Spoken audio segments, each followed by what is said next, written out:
저는 오늘 본문의 말씀을 가지고 첫째 부활에 참여하는 자들의 복, 이런 제목으로 말씀을 증거하도록 하겠습니다. 많은 분들이 요한계시록을 어렵게 생각하지만 요한계시록 아주 심플한 책이라고 볼 수 있습니다. 이 세상에 예수를 믿지 못하게 하는 3대 세력이 있습니다. 첫 번째는 용이라고도 하고 옛뱀이라고도 하는 마귀, 사탄이 있고, 그리고 예수님을 모방한 즉 그리스도가 있고, 그리고 세상 사람들로 하여금 예수님이 아닌 즉 그리스도를 믿도록 하는 거짓 선지자가 있습니다. 이 악의 세 축이 있는데 요한계시록 19장에 가면 예수님께서 드디어 이 땅에 강림하십니다. 재림하시면 즉 그리스도와 거짓 선지자 그리고 이 마귀를 둘째 사망인 불못에 집어던지게 됩니다. 그리고 1000년 동안 이 땅에는 천년왕국이 이루어지게 되죠. 천국 천년왕국이라고 할 수 있습니다. 그 첫째 부활에 참여하는 자들, 그들에 대한 복에 대한 이야기가 오늘 본문에 나오고 있습니다. 첫째 부활에 참여하는 자들의 복은 어떤 복이 있을까요? 첫 번째, 둘째 사망이 다스리는 권세가 없다는 것입니다. 6절 한번 볼까요? 첫째 부활에 참여하는 자들은 복이 있고 거룩하도다. 둘째 사망이 그들을 다스리는 권세가 없고, 둘째 사망이 다스리는 권세가 없다. 사망은 크게 두 가지가 있습니다. 첫째 사망이 있고 둘째 사망이 있습니다. 첫째 사망이 뭘까요? 죽는 거예요. 우리가 일반적으로 말하는 돌아가셨다 할 때 그 죽는 것을 말합니다. 이 땅에 태어난 모든 사람은 한 번 태어나서 한 번은 죽습니다. 물론 예외가 있죠. 에녹이라든지 엘리야 같은 특별한 분을 제외하고는 이 땅에 있는 모든 사람들은 한 번 태어나고 죽습니다. 예수님이 이 땅에 다시 오시기 전까지 만약 예수님께서 드디어 오신다면 이 땅에 사는 사람들은 하나같이 죽을 것입니다. 예수 안 믿는 사람도 죽고 예수 믿는 사람도 죽습니다. 이것이 첫째 사망이에요. 그러나 둘째 사망은 다릅니다. 둘째 사망은 뭘까요? 영혼과 육체가 사망에 던져지는 거예요. 지옥불에 던져지는 거예요. 이것이 둘째 사망입니다. 사실 예수 믿는 사람들은 예수님을 믿고 나면 영의 구원을 받게 되죠. 그래서 육신은 죽지만 우리 몸에 있는 이 영이 어디로 갑니까? 하나님이 계신 하나님의 보좌로 갑니다. 하나님의 천국에서 살게 되죠. 그리고 예수 믿지 않는 사람들은 육체는 죽지만 그 영혼이 어디 가죠? 지옥에 가게 됩니다. 엄부라는 지옥에서 영원토록 고통을 당하게 되죠. 그러던 어느 날 예수님께서 이 땅에 강림하게 하시게 되면 어떤 일이 일어납니까? 주 안에서 죽은 자들이 먼저 살아납니다. 육체가 살아나게 돼요. 그리고 천국에 있는 영혼과 하나가 되어서 합일이 되어서 부활체가 됩니다. 불신자들도 마찬가지예요. 불신자들은 그 이후에 부활하게 되겠지만 나중에 부활을 하게 되면 어떻게 되죠? 죽었던 육체가 다시 살아나고 엄부 지옥에 있던 그 영혼들이 합일이 됩니다. 그래서 어디 간다고요? 둘째 사망에 빠지게 된다는 거예요. 그런데 예수 믿는 사람들은 이 영혼과 육체가 하나가 되어서 어떻게 된다고요? 다시 죽어서 둘째 사망에 다스리는 권세를 둘째 사망에 다스리는 권세가 없게 된다는 거예요. 한 번은 죽었지만 두 번은 죽지 않습니다. 이것이 첫째 부활에 참여하는 자들의 복입니다. 여러분, 부활도 두 번의 부활이 있습니다. 첫 번째 부활은 예수 믿는 자의 부활이라고 한다면 둘째 부활은 불신자의 부활이라고 할 수 있습니다. 첫째 부활에 참여하는 자들은 복이 있습니다. 왜냐? 둘째 사망에 해를 받지 않기 때문입니다. 둘째 사망이 다스리는 권세가 없기 때문입니다. 반대로 둘째 부활에 참여하는 자들은 불행합니다. 둘째 부활에 참여하는 자들은 저주입니다. 왜냐? 그들은 영혼과 육체가 하나가 되어서 이전에는 영혼만 지옥에 갔다면 이제는 영혼과 육체가 함께 하나님의 백보자 심판대 앞에서 심판을 받고 영원한 불못에 던져지기 때문입니다. 사도 바울은 고린도전서 15장에 이런 얘기를 합니다. 성도들이 썩지 아니한 몸을 반드시 입는다, 이렇게 이야기를 하고 있습니다. 여러분, 지금 우리 이 몸은 약해요. 어떤 사람은 감기에 들리고 예수를 그렇게 잘 믿는데 암에 걸리기도 하고 온갖 질병에 노출되어 있습니다. 그러나 예수님께서는 성도들은 썩지 아니할 몸을 반드시 입는다. 그때가 언제입니까? 첫째 부활의 때입니다. 첫째 부활이 되면 예수님과 같이 변하게 되는 거예요. 여러분, 부활이라는 것은 단지 죽었던 영혼이 그냥 사는 정도가 아니에요. 둘째 사망이 다스리는 권세가 없는 완전한 변화차를 말하는 거예요. 예수님처럼 아프지도 않고 병들지도 않고 고통도 당하지 않는 그런 변화체로 바뀌게 되는 것을 말하고 있습니다. 여러분, 예수님의 부활로 끝나지 않습니다. 예수님의 부활은 나의 부활이요. 예수님의 부활은 모든 성도의 부활을 나타내 준다는 거예요. 이 과학시대에 보면은 이 과학이 인정을 받기 위해서는 관찰과 확인과 입증이 되어야 합니다. 그런데 실제로 이 과학에 보면 관찰과 확인과 입증이 되지 않아도 과학으로 인정하는 것들이 많아요. 그 중에 하나가 빅뱅과 양자 이론이라는 것이 있습니다. 빅뱅은 이 우주가 어떻게 탄생하게 됐는가를 가르쳐주는 아주 중요한 원리죠. 그러나 왜 빅뱅이 일어났는지 그 원인에 대해서는 얘기를 해주지 못합니다. 그러나 이 세계가 이렇게 돌아가는 것을 볼 때에 빅뱅은 사실이라고 그들 과학적으로 인정해 준다는 거예요. 양자역학도 마찬가지입니다. 양자역학은 한마디로 말하면 불확실성입니다. 불확실성. 이 쪼개고 또 쪼개봤더니 양자까지 쪼갰더니 이 세계에 존재하는 모든 것들이 불확실하더라는 거예요. 근데 왜 불확실한지를 몰라요. 그 원인을 규명을 하지를 못합니다. 그럼에도 불구하고 과학으로 왜 인정해 주느냐? 그것이 계속 반복해서 나타나기 때문에 인정해 주더라는 거예요. 여러분 보십시오. 요즘 사람들은 과학적이라고 하면 굉장히 신뢰할 만하다고 생각합니다. 그러나 이 과학자들이 가장 중요하게 여기는 빅뱅 이론이라든지 양자역학의 이론조차도 원인을 규명을 하지를 못합니다. 그냥 드러난 현상만 가지고도 이건 과학적이야. 그렇게 받아들입니다. 그렇다면 예수님의 부활은 얼마나 확실합니까? 예수님은 돌아가시기 전에 수차례에 걸쳐서 나는 죽을 것이다. 죽고 나서 부활하실 것을 예언해 주셨습니다. 그리고 그 예언대로 십자가에 못 박혀 죽으십니다. 그뿐만이 아니죠. 죽고 난 이후에 사흘 뒤에 실제로 부활하셨습니다. 부활하셔서 혼자 다니신 것이 아니라 수많은 사람들에게 40일 동안 자신이 살아계심을 나타내시고 보이셨습니다. 그것을 본 사람들이 허다했습니다. 사도 바울이 고린도전서를 쓸 때만 해도 이 예수님의 부활을 목격한 증인들이 셀 수 없이 많았다고 얘기를 하고 있습니다. 그 증인 중에 한 사람이 바로 사도 바울 자신이었습니다. 여러분, 이것보다 더 과학적인 것이 어디 있습니까? 근데 너무 감사한 것은 예수님만 부활하는 것이 아니라 우리도 첫째 부활에 참여한다는 거예요. 지금은 사망이 우리를 괴롭히고 있지만 첫째 부활에 참여하는 자들은 둘째 사망, 영혼과 육체가 지옥 불문에서 던져지는 그 심판에서 자유하게 된다는 것입니다. 첫째 부활에 참여하는 자들의 복이 무엇입니까? 둘째 사망이 다스리는 권세가 없다는 거예요. 다시 말하면 사망을 이기는 복을 받게 됩니다. 두 번째, 하나님과 그리스도의 제사장이 됩니다. 6절을 제가 다시 한번 읽어볼까요? 이 첫째 부활에 참여하는 자들은 복이 있고 거룩하도다. 둘째 사망이 그들을 다스리는 권세가 없고 도리어 그들이 하나님과 그리스도의 제사장이 되어 이렇게 이야기를 하고 있습니다. 뭐라고 얘기하고 있습니까? 첫째 부활에 참여하는 자들은 하나님과 그리스도의 제사장이 된다. 이렇게 얘기를 하고 있습니다. 제사장이 뭐 하는 사람일까요? 구약시대에 보면 여러 가지 직분이 있지만 그 중에 하나는 하나님을 섬기는 직분. 그 직분이 바로 제사장이었습니다. 첫째 부활에 참여하는 자들은 복이 있대요. 왜요? 하나님을 섬길 수 있는 특권을 가지기 때문입니다. 많은 분들은 우리가 하나님을 섬기고 그리스도를 섬기는 것을 희생이라고 생각합니다. 아닙니다. 이것은 복이에요, 복. 우리가 하나님과 그리스도를 섬길 수 있는 제사장이 되었다는 것, 이것은 굉장한 특권이요 복이라는 것을 잊으시면 안 됩니다. 세상적으로는 참 이해가 되지 않는데 이것을 가장 잘 이해할 수 있는 원리 중에 하나가 가정을 보면 압니다. 어머니가 사랑하는 남편과 자녀를 위해서 음식을 준비합니다. 이것이요, 세상에서 보면 이거 이해가 안 돼요. 왜 이해가 되지 않죠? 이것은 세상은 전부 수고의 대가를 요구하기 때문에 자기가 그만큼 봉사하면 그 대가를 받는 것이 당연해요. 그런데 가정에서는 그게 잘 통용되지 않습니다. 내가 만든 음식을 자녀들이 맛있게 먹으면 그게 부모의 기쁨인 거예요. 어머니의 기쁨인 거예요. 아이가 아프면 어머니는 밤새도록 옆에서 간호해 줍니다.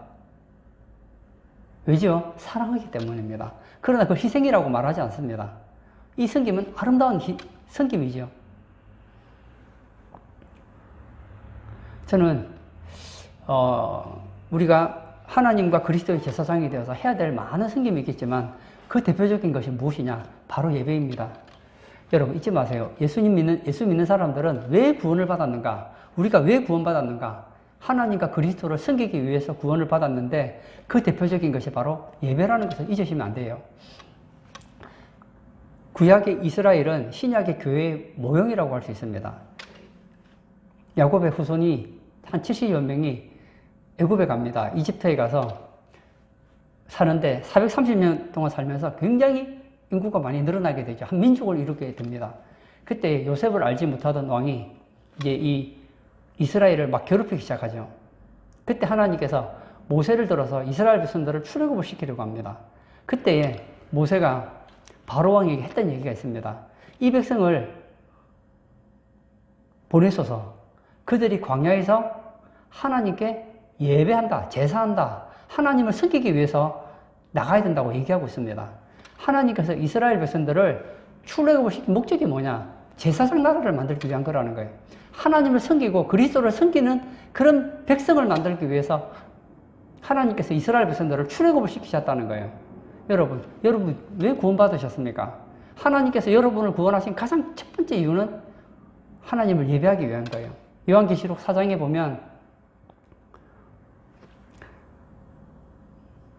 천국에서 12장로와 수많은 짐승들과 수많은 성도들이 하나님께 예배하는 모습을 보지 않습니까? 하나님을 찬양하는 모습을 보지 않습니까? 이것은요, 복이에요, 복. 예전에 제가 김봉남 전도사님 간증을 들은 적이 있습니다.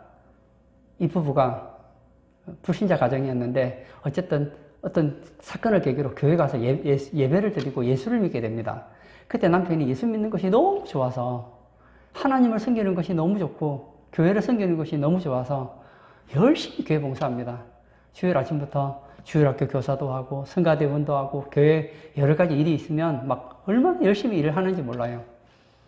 근데 이 김봉남 집사님이 볼 때 남편이 너무 과한 것 같아요. 저렇게까지 해야 되나?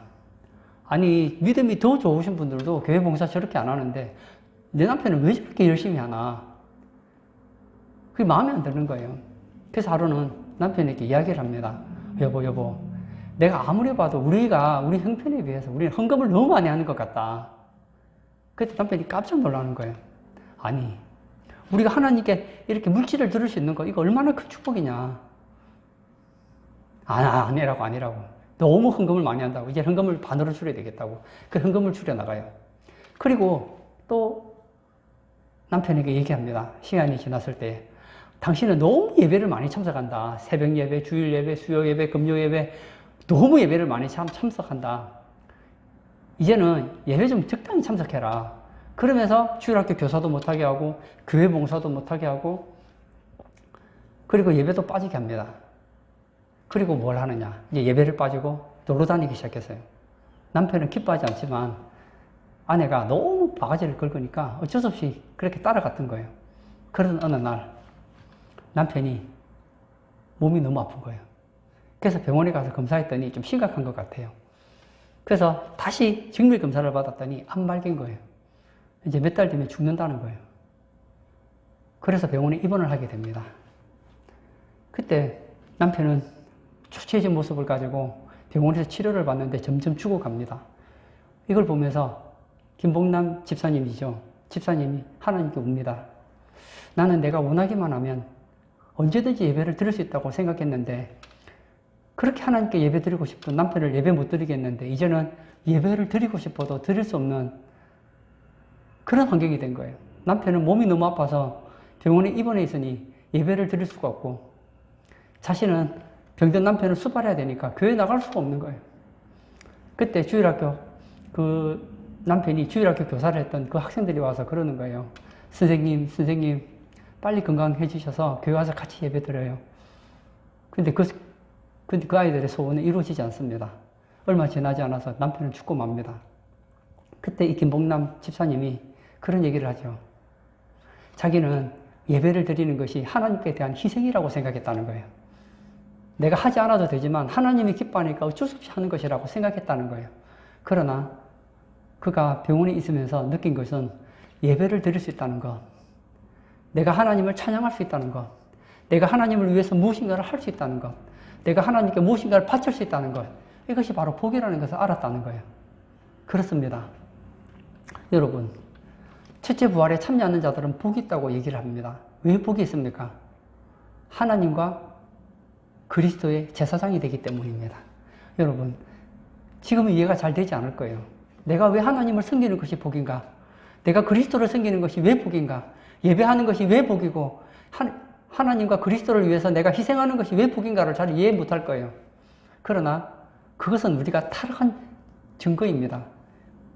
앞으로 우리가 첫째 부활에 참여하여 그리스도의 제사장이 되었을 때에 정말 하나님과 그리스도를 섬길 때 이것이 얼마나 큰 복이며 얼마나 큰 행복이라는 것을 깨닫게 될 것입니다. 사랑하는 성도님, 이 땅에서 우리는 부분적으로 타락한 100% 거룩하지 않는 모습으로 하나님을 섬깁니다. 예수 그리스도를 섬깁니다. 때때로는 내가 너무 많은 희생을 한다고 생각하기도 합니다. 그러나 희생 아니에요. 내가 예수님께 무엇인가를 드릴 수 있고 예배할 수 있고 봉사할 수 있다는 것은 복이라는 사실을 잊지 마시기를 축복합니다. 다윗에게는 많은 소원이 있었습니다. 그러나 그의 대표적인 소원은 우리가 생각하는 것과 완전히 달라요. 그는 한 나라의 왕이었습니다. 그는 왕이 되는 것이 소원이 아니었어요. 그는 왕이었지만, 그리고 그가 원하는 것이라면 무엇이든지 할 수 있는 그런 사람이었지만 그의 소원은 따로 있었습니다.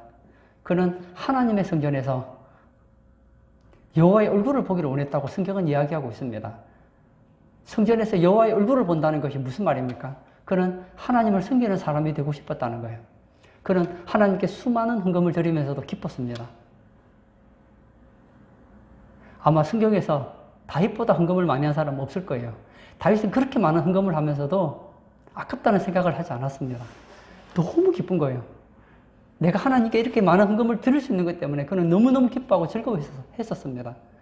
여러분, 이것이 거룩한 제사장의 모습입니다. 오늘 예배 참석하신 사랑하는 성도님, 우리는 제사장입니다. 하나님과 그리스도를 섬기는 제사장입니다. 이 사실을 잊지 마시고 이 땅에서 부분적으로 제사장의 사명을 감당하다가 첫째 부활, 그 부활의 영광의 때에 정말 온전히 거룩한 모습으로 하나님을 영광스럽게 하는 그런 복된 제사장들 되시기를 주의 이름으로 축원합니다. 첫째 부활에 참여하는 자들의 복이 무엇입니까? 첫 번째, 둘째 사망이 다스리는 권세가 없습니다. 사망을 이기는 복을 받게 됩니다. 두 번째, 하나님과 그리스도의 제사장이 되어서 하나님과 그리스도를 섬기는 복을 받게 됩니다. 세 번째, 그리스도와 더불어 왕노릇을 하게 됩니다. 6절 하반절을 제가 또 읽어볼까요? 천년 동안 그리스도와 더불어 왕노릇하리라. 얼마나요? 1000년입니다. 여기서 왕노릇하다는 단어를 살펴보았더니 왕으로 군림하다, 지배하다, 통치하다, 왕권을 갖다 이런 뜻을 가지고 있습니다. 베드로는 이런 얘기를 했죠. 우리는 누구냐? 왕 같은 제사장입니다. 우리는 왕이기도 하고 제사장이기도 합니다. 한편으로는 우리는 하나님을 섬기고 그리스도를 섬기는 제사장입니다. 또 한편으로 우리는 누구냐? 우리는 왕입니다. 그리스도와 더불어 1000년 동안 왕노릇하는 왕이라는 거예요. 제가 그렇게 인생을 많이 살진 않았지만 제가 역사의 책들을 보면 느낀 것이 조선시대 때 왕이 되려고 그렇게 아들을 죽이기도 하고, 그리고 왕이 되기 위해서 온갖 일을 하는 그런 사람들도 봤는데도요, 100년도 왕노릇 못 하더라고요. 그리고 제가 왕이 어떤 삶을 살았는가 봤더니 조선시대 왕들 치고 스트레스 안 받는 왕이 하나도 없더라고요. 지금 우리나라 역대에 많은 대통령들이 있었지만, 제가 보면서 느낀 게 참 힘들고 힘든 자리가 대통령이구나. 대통령 되면 일단 욕을 먹게 돼 있어요. 욕을 먹게 돼 있어요. 누가 되더라도 욕을 먹는 것 같아요. 근데요, 그리스도와 더불어 1000년 동안 왕노릇 할 때는 그렇지 않습니다. 우리는 완전한 왕으로서 그리스도의 그리스도와 더불어 왕노릇할 때 얼마나 기쁜지 몰라요. 저도 뭐 아직 정치인을 안 해봐서 뭐 대통령이 얼마나 좋은지는 잘 모르겠지만 저는 대통령 안 할 거예요. 저는 뭘 하고 싶으냐? 그리스도와 더불어 이 땅에서 5년 대통령 하는 그런 수준이 아니라 1000년 동안 왕노릇 할 거예요. 누가 왕노릇 합니까? 첫째 부활에 참여하는 자들이 그리스도와 더불어 왕노릇 한다는 거예요. 역사 속에 1000년 동안 왕노릇 한 사람 있습니까? 진시황이 불로초를 구하고 영원토록 왕노릇 하기를 원했지만 50년도 살지 못했습니다. 우리 주변에 권력을 가진 사람들이 그 권력을 유지하기 위해 노력하지만 100년 이상 산 사람을 찾아보기가 어렵습니다. 그러나 다릅니다. 첫째 부활에 참여하는 자들은 복이 있습니다. 그리스도와 더불어 1000년 동안 왕노릇 하기 때문입니다. 여러분은 누구라고요? 왕입니다. 우리는 제사장이며 동시에 왕입니다. 이걸 명심하시고 한번 자신의 삶을 돌아보시기를 바라요. 야, 내 인생은 왜 이렇게 불행한가? 아니에요. 첫째 부활에 참여하는 자들은 복이 있습니다. 어떤 복요? 우리는 왕이에요, 왕. 에덴 동산에서 아담이라는 자는 참 특별한 직분을 가지고 있었습니다. 하나님께 대하여는 섬기는 자예요. 하나님을 섬기는 자예요. 하나님을 사랑하고 하나님을 섬기는 자면서, 그러나 에덴에서는 그런 어떤 존재냐? 하나님과 더불어 왕노릇하는 자였다는 거예요. 예수님께서는 여러 가지 비유를 많이 들려주셨는데 그 비유 중에 하나가 이 머나 비유가 있습니다. 한 사람에게 한 머나씩 나누어줘요. 어떤 사람은 그 한 머나를 가지고 10머나를 남기고, 어떤 사람은 5머나를 남기고, 어떤 사람은 머나를 그대로 가지고 있기도 하고. 그때 예수님께서 어떻게 얘기해 주십니까? 한 머나를 가지고 10머나를 남긴 사람에게는 10고을을 다스리는 권세를 주시겠다고 하셨습니다. 여러분, 똑같이 1000년 동안 왕노릇하지만 다릅니다. 이 땅에 사는 동안에 정말 그리스도와 하나님의 영광을 위해 살았던 사람은 10머나의 권세를 가지게 됩니다. 그리고 5머나를 남긴 사람은 5머나의 권세를 누리게 됩니다. 사랑하는 성도님, 할 수만 있다면 우리도 사도 바울처럼, 베드로처럼, 신앙의 위인들처럼 많은 머나를 남겨서 주님이 기뻐하는 그런 신앙의 열매를 남기셔서 주님이 오시는 날 5머나, 10머나의 왕권을 누리시는 복된 성도님 되시길 주의 이름으로 축복합니다. 결론을 짓고자 합니다. 사랑하는 성도님, 첫째 부활에 참여하는 자들은 복이 있습니다. 대체 그럼 첫째 부활에 참여하는 자가 대체 누구란 말입니까? 누굴까요? 예수 믿는 사람입니다. 예수 그리스도를 나의 인생의 주인으로 모시고 더 이상 나의 삶을 내 마음대로 살지 않고 나의 인생의 주인 되신 예수님을 위해서 인생을 바치는 사람, 나의 모든 제 문제를 해결하신 그 예수 그리스도를 마음으로 믿는 자, 그가 첫째 부활에 참여하게 됩니다. 그런 복이 있습니다. 왜냐? 둘째 사망의 해를 받지 않기 때문이죠. 그는 절대 지옥 가지 않습니다. 여러분 잊지 마세요. 예수 믿는 사람에게는 지옥이 없습니다. 예수 믿는 사람은 첫째 부활에 참여하게 될 것이고, 그들은 제사장이요, 그리고 그리스도와 더불어 1000년 동안 왕노릇을 하게 됩니다. 오늘 예배 참석하신 사랑하는 성도님, 우리 모두 첫째 부활에 참여하여 그 첫째 부활의 영광스러운 복을 날마다 누리시는 복된 성도님 되시길 주의 이름으로 축복합니다. 아멘. 이 시간 한번 같이 기도하기를 원합니다. 첫째 부활에 참여하는 자들은 복이 있다고 성경은 이야기하고 있습니다. 여러분의 첫째 부활에 참여할 준비가 되어 있습니까? 교회는 다니지만 혹시 예수 믿지 않는 거 아닙니까? 예수 믿는다고는 하지만 실제로 여러분의 삶의 주인은 예수님이 아니라 여러분 자신은 아니십니까? 그렇다면 여러분은 첫째 부활에 참여할 수 없습니다. 첫째 부활에 참여하는 자는 나의 제 문제를 해결하신 예수 그리스도를 나의 주인으로 믿고 그분만을 위해 살아갈 때에 우리는 첫째 부활에 참여하게 됩니다. 둘째 사망의 해가 우리를 괴롭히지 못하고 제사장과 왕이 되어서 그리스도와 더불어 통치하게 됩니다. 그런 복된 성도들 되게 해달라고 우리 다 같이 기도하도록 하겠습니다.